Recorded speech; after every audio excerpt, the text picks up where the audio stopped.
እንዴት ነህ ጓደኛዬ? ምን ነው የደካከመ ትመስላለህ? ሰላም አይደለህም እንዴ? ምን እባክህ፣ ዛሬ ግብር ለመክፈል ገቢዎች ሄጄ ስንት ሰዓት ተሰልፌ ተራ ሳይደርሰኝ ለነገ ተብሎ ይኸው ተመልሼ መጣሁ። ይሄማ ቀላል ነው። መፍትሄው እኮ ተገኝቷል። ምን አይነት መፍትሄ? ይኸውልህ ብርሃን ባንክ ብርሃን ኢታክስ የተሰኘ አገልግሎት ጀምሯል። ይህ አገልግሎት ከገቢዎች ሚኒስቴር ጋር በመተባበር የሚሰጥ አገልግሎት ስለሆነ የግብርህን የገቢዎች ሰነድ ቁጥር በመያዝ ከዚያ የብርሃን ባንክ ደንበኛ ከሆንክ ከፈለግ በሞባይል ባንክ አገልግሎት አሊያም በብርሃን ኢንተርኔት ባንክ አገልግሎት ግብርህን መክፈል ትችላለህ። የባንኩ ደንበኛ ካልሆንክ ደግሞ ወደ ቀረበ የብርሃን ባንክ ቅርንጫፍ ሄደህ ግብርህን መክፈል ነው። ዋው! ይሄማ ትልቅ የምስራች ነው። ቀኔን ያበራኸው። አዎ፣ በብርሃን ባንክ ኢታክስ የግብር ክፍያ አገልግሎት ከረጃጅም ሰልፍ ድነው በፈለጉት ሰዓት በማንኛውም ቦታ ሆነው ግብርዎን መክፈል ይችላሉ። ብርሃን ኢታክስ ፈጣን የግብር መክፈያ አማራጭ። ብርሃን ባንክ እንደ ስማችን ብርሃን ነው ስራችን። የአርሰናልን ጉዳይ ደግሞ እንመልከት። ባሳለፍነው ሳምንት በአስቶን ቪላ ተሸንፏል። ከቡድኑ መሸነፍ በላይ ግን የአርሰናል ተጫዋቾች ድካም በግልጽ የታየበት ጨዋታ ሆኗል። ይህንን ጉዳይ እንመልከተው። የአርሰናል ስኳድ ጥልቅ ነው፣ ዴብዙ አሪፍ ነው የሚሉ በርካታ አስተያየቶች ሲሰጡ ነበር። ግን አሁን አርቴታም እየተተቸ ይገኛል አይደለ? አንዳንድ ጨዋታዎች ላይ ሮቴት ማድረግ ነበረበትኝ የሚሉ አስተያየቶችም እንደዚሁ ይሰጣሉ። ግን የአርሰናል ዝለት እንዳለ ሆኖ ግን አስቶን ቪላ በጣም ጥሩ ተጫውቶ የሚገባውን ነጥብ የሚያገኘ ይመስላልና እናንሳይን ጉዳይ ኤሜሪ በጣም አስደናቂ አሰልጣኝ ናቸው። የነገሩን ልብ አግኝተሻል። አስቶን ቪላን ከማድነቅ መጀመር ያስፈልጋል። ለመጨረሻ ጊዜ በሜዳቸው የተሸነፉት ባለፈው የውድድር ዘመን መጀመሪያ በሁለተኛ በሶስተኛው ሳምንት በአርሰናል ከተሸነፉ በኋላ ነው። ሬከርዳቸው በጣም አስደናቂ ነው። በዚህ ዓመት በዚሁ ሜዳ ማንቸስተር ሲቲንም አሸንፈዋል ማለት የዚህኛውን የውድድር ዘመን አንደኛና ሁለተኛ ቡድኖች በሜዳቸው በጣም ጥሩ በመጫወት በጣም ዶሚኔት በማድረግ እና በካረጅ ነው ያሸነፉት። አሁን በቀደም ለምሳሌ ፕሪሚየር ሊጉን እየመራ ነው አርሰናል። ሁሉም ሰው በዚህ ዓመት ወይ ብዙ ሰው በዚህ ዓመት አርሰናል ሻምፒዮን ይሆናል ብሎ ይገምታል። ከአርሰናል ጋቻ መውጣት መጥፎ ውጤት አይደለም። አስቶን ቪላም ቢሆን ግን መጨረሻ ላይ ግብ ጠባቂው ሁለት የቀድሞ አርሰናል ሰዎች ናቸው፣ ኤሚ ማርቲኔዝም ኡናይ ኤሜሪም። እሳቸውም ቡድኑ ሁለተኛውን ጎል ለማስቆጠር እንዲጫወት ተጫዋቾቻቸውን ያዛሉ። ኤሚ ማርቲኔዝም ቡድኑ ሁለተኛ ጎል ለማስቆጠር ተጫዋቾቹን የአርሰናልን ሳጥንን አጥቃ እያለ ያዛል። ይሄ ሜንታሊቲም ነው። እንዲያውም ስለ ድካም አነሳለሁ በጠቅላላው፣ ግን ስለ ድካም ካነሳን በሳምንቱ አጋማሽ አርሰናል በሜዳው ከብሬንፎርድ ጋር የተጫወተው እርግጠኛ አይደለሁም፣ ግን ከ60% ያነሰ ፖሴሽን አልነበረውም። ጨዋታውን ቶሎ አልጨረሰውም፣ ቶሎ ሁለተኛው ጎል አልተቆጠረም፣ ግን ማኔጀብል ጨዋታ ነበር። በኤነርጂ ብዙ ኤነርጂ የሚያስወጣ ጨዋታ አልነበረም። በሜዳውን የተጫወተው የፖሴሽን ጨዋታ ነው የነበረው። በዚያው ተመሳሳይ ሰዓት አስቶን ቪላ ወደ ብራይተን ሄዶ ነው የተጫወተው። 4-3 ነው ያለቀው ጨዋታው። ከ2-0 ከምባክ መነሳት ነበረበት። ስለዚህ 4-3 ያለቀ ጨዋታ ምን ያህል ዲማንዲንግ ጨዋታ ሊሆን እንደሚችል መገመት ትችላለች። በአካል ፊዚካሊ ታክሲንግ ጨዋታ ነው። በዚህ መንፈስ ሆነው ሁለቱም ቡድኖች ቅዳሜ ቀትር ላይ ነው የተገናኙት። ስለዚህ መድከም ካለበት በሳምንቱ አጋማሽ በተደረገ ጨዋታ አስቶን ቪላ ነው የበለጠ ደክሞ መታየት የነበረበት። አሁን ስለዛ የሳምንት አጋማሽ ጨዋታ ነው እያነሳው ያሉት እንጂ ስለ ሲዝን አይደለም። በዚህ ሁኔታ ውስጥ ነው አስቶን ቪላ ጥሩ የተጫወቱ። በጣም ጥሩ ተጫውተዋል። አርሰናልን ከዚህ በፊት ማንም ቡድን ፈትኖት እንደማያውቅ ነው የፈተኑት። በዚህ መጠን አርሰናል ላይ ብዙ ኢላማውን የጠበቀ ሙከራ ያደረገ ቡድን የለም። በዚህ መጠን የአርሰናል ሳጥን ውስጥ ብዙ ኳስ የተቀባበለ ቡድን በዚህ ውድድር ዘመን የለም። በዚህ መጠን ያንን ያህል ኤክስጂ አርሰናል ላይ ያስመዘገበ ቡድን የለም። ብዙ ጥራት ያላቸው የጎል ዕድሎች ፈጥረዋል። ስለዚህ አስቶን ቪላ ማሸነፍ እንደ ፐርፎርማንስ አርሰናል ጥሩ የተጫወተባቸው ከቪላ ጋር ኮምፒት ያደረገባቸው የጨዋታው ምዕራፎች የነበሩም እንኳ ቢሆን ግን ቪላ ማሸነፍ ይገባው ነበር። በጣም ጥሩ ተጫውቶ ነው ያሸነፈው። ስለዚህ ለቪላ ክሬዲት ከመስጠት መጀመሩ በጣም ትክክል። አርሰናል በዚህ ዓመት ከተመዘገቡበት ኤክስጂዎች በጠቅላላው በተቀሩት ጨዋታዎች በሙሉ ተደምሮ ከነበሩት ወደ 7 አካባቢ ኤክስጂ ነው በድምር የተደመረው። ስለዚህ አርሰናል የተቆጠረበት ጎል ሊቆጠርበት ይገባ የነበረውን ያህል ጎል ብቻ ነው እንጂ ሊቆጠርበት ከነበረው ጎል በታች አይደለም የተቆጠረበት። አንደርላይን ነምበሩም ቶፕ ላይን ነምበሩም በጣም ተነጻጻሪ ነው። አስቶን ቪላ ግን የሲዝኑ 30% ገደማ የሚሆን የአርሰናል ኤክስጂ አጠቃላይ 9.6 ነው። አርሰናል በድምር ኩሙሌቲቭ ኤክስጂ የሚባለው 2.27ን ቪላን የፈጠረው በዛ ዕለት።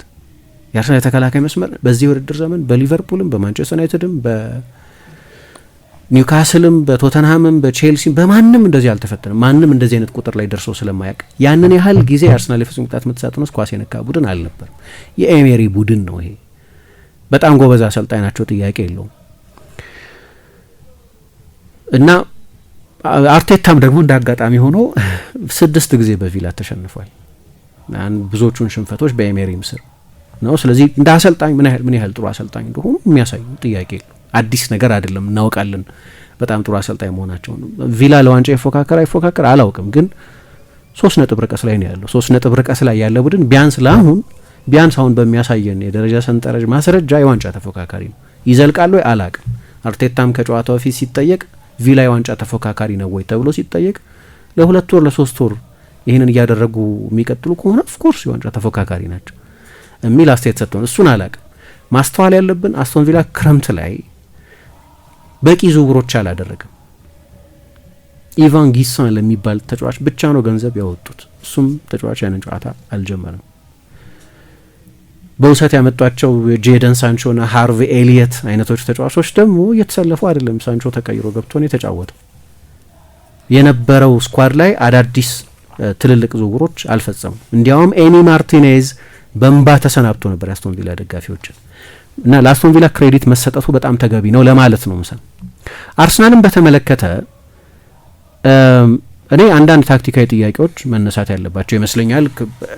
ምንድነው ለምሳሌ ዝም ብለሽ ሶፋ ስኮር ላይ ወይም ሌሎች አፕሊኬሽኖች ላይ ገብተሽ ብታይ 4 ተጫዋች ብቻ ነው አርሰናል ያልነበረው 4። ችግሩ ምንድነው? አንድ ስፔሲፊክ ቦታ የሚያጠቃ ጉዳት መሆኑ። ከ4ቱ 3ቱ የመሀል ተከላካዮች ናቸው። 2ቱ የመሀል ተከላካዮች ጋብርኤል አርሰናል እንደዛ ራትል ሊሆን ነበር ጋብርኤልና ሳሊባ ቢኖር አይመስለኝም። እንደዚህ ፊዚካሊ ዶሚኔት አታረግም 2ቱ ተጫዋቾች አንድ ላይ የሚኖሩ ከሆነ። ግን እሱ ብቻ ሳይሆን ክርስቲያን ሞስኬራም የለም እና ለአመት ምናምን በበቂ ሁኔታ ያልተጫወተው ዩሬን ቲምበር በ3 ቀን ልዩነት 2 ፊዚካል ከሆኑ ቡድኖች ጋር የቀይ መስመር ተከላካይ ሆኖ 90 ደቂቃ ይጫወታል። ቲምበር የፕሪሚየር ሊጉ ምርጡ የቀኝ ፉልባክ የሚያስብል ብቃት እያሳየ ያለ ተጫዋች ከዚያ ቦታ ተነስቶ የቀኝ የመሀል ተከላካይ ሆኖ ይጫወታል። ብዙ ልዩነት ተፈጥሯል። ግን ለምሳሌ እኔ አስቶን ቪላ በሃይ ዲፌንሲቭ ብሎክ ነው የሚጫወተው። የማርቲኔሊ ፊትነስ አሳሳቢ ካልሆነ በስተቀር ለምሳሌ ለማርቲኔሊ አይነት ተጫዋች የሚሆን ጨዋታ ይመስለኝ ነበር። ይሄ የኔ ግምት ነው፣ የሌይማን ሰው ግምት ነው። ወይ የሜሪኖ ብቃት በጣም ጥሩ ቢሆንም ግን ሃይ ላይ ለማጥቃት የዮኬሬስ ቀጥተኛ ሩጫ ይሻል ነበር። የአሰልጣኙ ሀሳብ የበለጠ ቦልቱ ፊት ተጫዋቾችን በግራ በኩል ኤዜን በቀኝ በኩል ሳካን ነው የተጠቀመው። ስለዚህ ሯጭ የለም። ሜሪኖም በቀደም እንዳነሳ በጣም ኢንትረስቲንግ ተጫዋች ነው፣ ግን ወደ ኋላ በመመለስ ነው ኢንትረስቲንግ ተጫዋች የሆነው እንጂ የተጋጣሚ ቡድን ጀርባ በማጥቃት አይደለም። ሯጮች አልነበሩትም ቡድኑ። ሯጮች ያስፈልጉት ነበር። ከኳስ ውጭ የሚሮጡ ጀርባ የሚያጠቁ ተጫዋቾች ያስፈልጉት ነበር። ምናልባት እነዚህ ተጫዋቾች በተሟላ ፊትነስ ላይ ያልሆኑም ይሆናል ማለት ነው። ግን ከሁሉም የሚያሳስበው በቀደም አርብም ጥቂት ስላነሳ ነው እና ያንንም ያረጋገጠ ስለሚመስል ኃይለኛ አካላዊ ድካም አርሰናል ላይ ያለ ይመስላል። ገና ዲሴምበር ነው። አሁን እንዲህ አይነት ነገር የምትዩ ኤፕሪል ላይ አንድ ቡድን ጋዝ ሲጨርስ ነው ወይ ማርች ላይ። ይሄኛው ጨዋታ ግን እንዳነሳሁት በቁጥር ብዙ ተጫዋቾች አልተጎዱበትም፣ ግን ስፔሲፊክ ቦታ ላይ ነው የተጎዱት። ከዛ በኋላ እኔ ምንድነው የምለው ለምሳሌ ጨዋታው እንደተጀመረ ከኋላ ምን ያህል እንደሳሳ ቡድኑ የምታውቂው። የቡድኑ መሰረት ደግሞ ኋላው ነው። የዲፌንሲቭ ሬከርዱ ነው በጣም ብዙ የሚወራው አይደለም። ስለ አርሰናል ስናወራ ሶሊድ መሆኑ ነው ብዙ ይወራ የነበረው።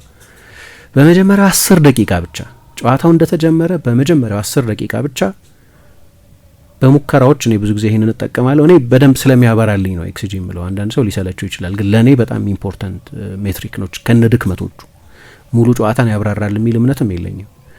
ግን ለምሳሌ የሙከራ ጥራት ምን ያህል ነው የሚለውን በተለያዩ ሲሙሌሽኖች የሙከራውን ለጎልነት ያለ እድል ትለኪያለሽ ማለት ነው። ለምሳሌ እና አንድ ቡድን 40 ሙከራ አድርጎ 1.5 ምናምን ሊሆን ይችላል ኤክስጂ። ሙከራዎቹ ዝም ብለው የጭንቀት ሙከራዎች ናቸው፣ ከሩቅ የሚደረጉ ሙከራዎች ናቸው። የእያንዳንዱ ሙከራ ጥራት በጣም አነስተኛ ነው ማለት ሊሆን ይችላል። ጨዋታ ያላየ ሰው ቡድኔ ቀጥቅጧል ሊል ይችላል። ለምሳሌ 40 ወይ 35 ወይ 30 ወይ 28 ሙከራ አይቶ ነጥቡ እሱ አይደለም። ለምሳሌ ቪላ ከማንቸስተር ዩናይትድ ያነሰን የሞከረው፣ ማንቸስተር ዩናይትድ አርሰናል ላይ 22 ሙከራ አድርጓል። ከዛ ያነሰን የሞከረው ግን ከዛ የበለጠ ኤክስጂ ነው ያስመዘገበው። ምን ማለት ነው? የሙከራዎቹ ጥራት የበለጠ ነበር ማለት ነው። የፈጠሯቸው የጎል ዕድሎች ጥራት በጣም ከፍተኛ ነበር ማለት ነው። ግን ለምሳሌ እያንዳንዱ ሙከራ ደግሞ የየራሱ በኤክስጂ የሚሰጠው ቁጥር አለ። በጥራቱ በአንግሉ ጎሉ ለመቆጠር ያለው መጠበቅ ምን ያህል ነው የሚለው ተሰልቶ እና እያንዳንዱ ሙከራ ከ0.1 እስከ 0.8 ድረስ ተመን ይወጣለታል።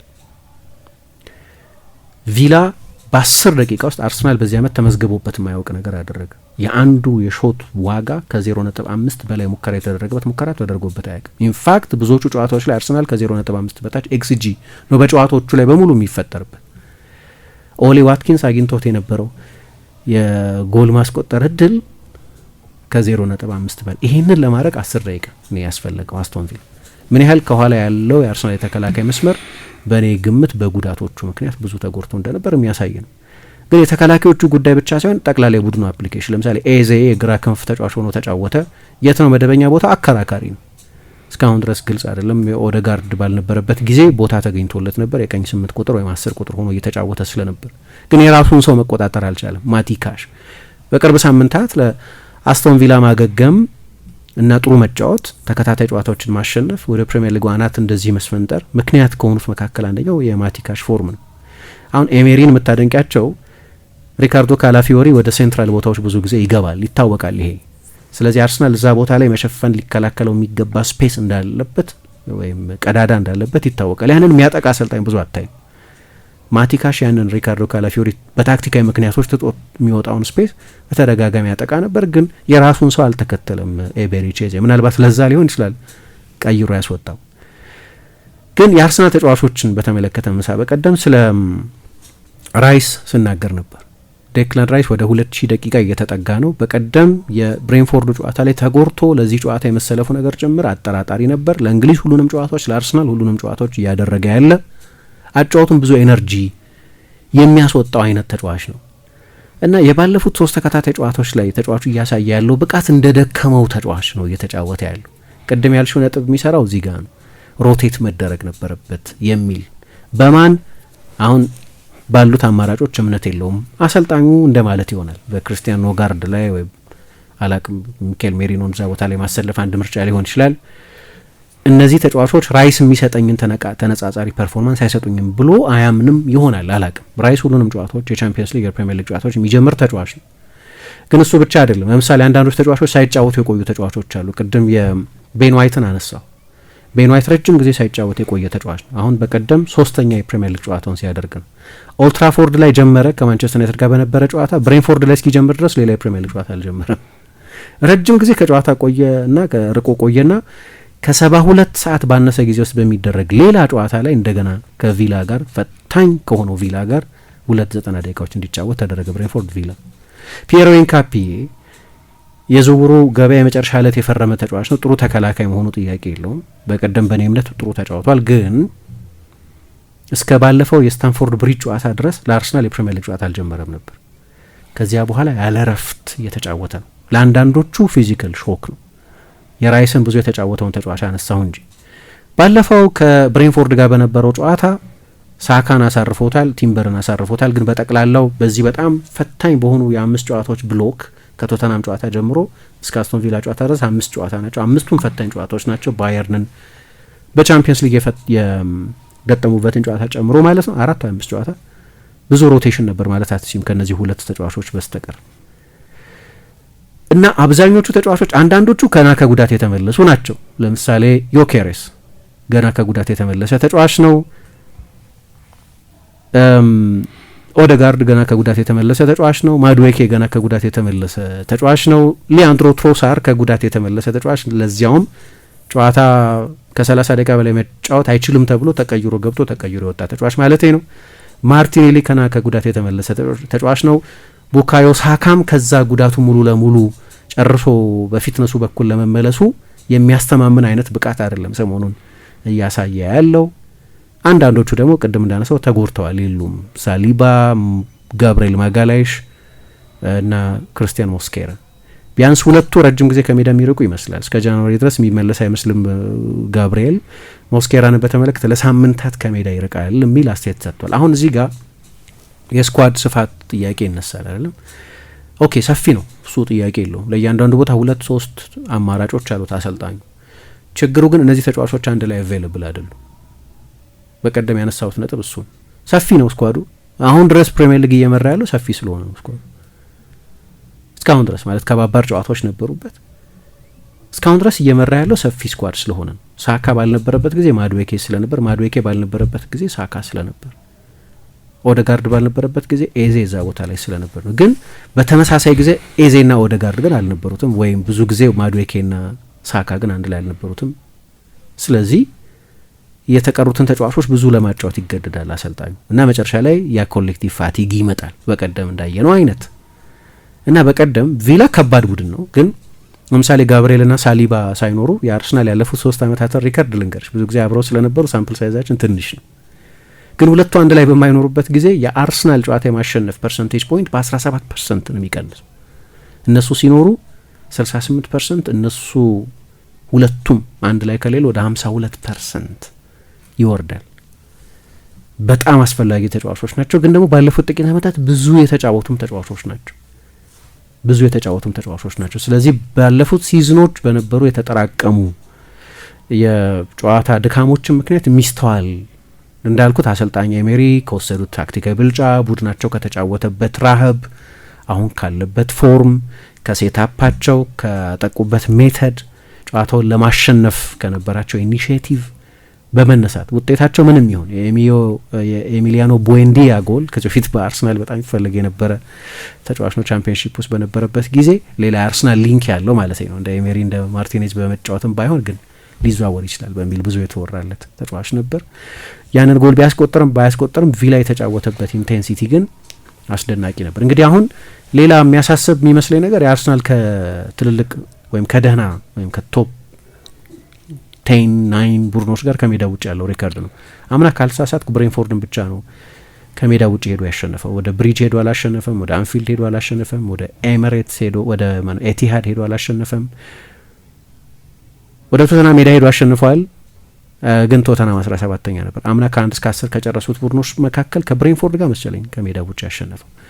አሁን በመጠኑ በዚህ አመት ለምሳሌ ወደ ኒውካስል ሜዳ ሄዶ ሲያሸንፍ ለወትሮ የሚቸገርበት ስቴዲየም ስለሆነ መሻሻል ይመስላል። ግን ካየሹ 5 ጨዋታ ከሜዳ ውጭ ከባባድ ጨዋታዎች አድርጓል። በትንሹ ወደ ትራፎርድ፣ ወደ አንፊልድ፣ ወደ ሴንት ጄምስስ ፓርክ እንዳልኩት ወደ ቪላ ፓርክ አይነት ስቴዲየሞች ሄዱ። ከባባድ ጨዋታዎች መሆናቸውን እገነዘባለሁ። ግን አምና ከነበሩት ድክመቶች መካከል አንደኛው ጠንከር ካሉ ባላጋራዎች ጋር ከሜዳ ውጭ ያለው ሬከርድ ጥሩ አይደለም። ግን ትንሽ ትንፋሽ ለመሰብሰብ እድል ሳይኖራቸው አይቀርም። አሁን ከክለብ ብሩዥ ጋር ነው በቻምፒየንስ ሊግ የሚጫወቱት። በሜዳው አስቸጋሪ ቡድን እንደሆነ አውቃለሁ፣ ግን ክለብ ብሩዥ ነው። ከዛ ወልቭስን ነው የሚገጥሙት በሳምንቱ መጨረሻ። ምናልባት በዚህ ጊዜ ትንፋሽ ሰብሰብ ለማድረግ ሳያግዘው አልቀረም። ግን በቀደም ያየሁት ድካም እነሱ ምንድነው ባንድ ኦፍ ሚስፊትስ የሚሏቸው አሉ። ፊት ያልሆኑ ተጫዋቾች ስብስብ እንደማለት ነው። እንደዛ ይመስል ነበር ቡድኑ ላይ የታየው ፐርፎርማንስ። ግን እሱ ብቻ ሳይሆን የቼልሲውም ጨዋታ ላይ በመጠኑ የብሬንፎርድም ጨዋታ ላይ ታይቷል። አድማጮቻችን ለዛሬ የነበረን ቆይታ ይሄንን ይመስል ነበር። ሌሎች ፕሮግራሞች ከአራዳ ኤፍኤም 95.1 ወደ እናንተ መድረሳቸውን ይቀጥላሉ። መልካም ጊዜ ይሁንላችሁ። እንዴት ነህ ጓደኛዬ? ምን ነው የደካከመ ትመስላለህ። ሰላም አይደለህም እንዴ? ምን እባክህ፣ ዛሬ ግብር ለመክፈል ገቢዎች ሄጄ ስንት ሰዓት ተሰልፌ ተራ ሳይደርሰኝ ለነገ ተብሎ ይኸው ተመልሼ መጣሁ። ይሄማ ቀላል ነው። መፍትሄው እኮ ተገኝቷል። ምን አይነት መፍትሄ? ይኸውልህ ብርሃን ባንክ ብርሃን ኢታክስ የተሰኘ አገልግሎት ጀምሯል። ይህ አገልግሎት ከገቢዎች ሚኒስቴር ጋር በመተባበር የሚሰጥ አገልግሎት ስለሆነ የግብርህን የገቢዎች ሰነድ ቁጥር በመያዝ ከዚያ የብርሃን ባንክ ደንበኛ ከሆንክ ከፈለግ በሞባይል ባንክ አገልግሎት አሊያም በብርሃን ኢንተርኔት ባንክ አገልግሎት ግብርህን መክፈል ትችላለህ። የባንኩ ደንበኛ ካልሆንክ ደግሞ ወደ ቀረበ የብርሃን ባንክ ቅርንጫፍ ሄደህ ግብርን መክፈል ነው። ዋው! ይሄማ ትልቅ የምስራች ነው። ቀኔን ነው ያበራኸው። አዎ፣ በብርሃን ባንክ ኢታክስ የግብር ክፍያ አገልግሎት ከረጃጅም ሰልፍ ድነው በፈለጉት ሰዓት በማንኛውም ቦታ ሆነው ግብሮን መክፈል ይችላሉ። ብርሃን ኢታክስ ፈጣን የግብር መክፈያ አማራጭ። ብርሃን ባንክ እንደ ስማችን ብርሃን ነው ስራችን።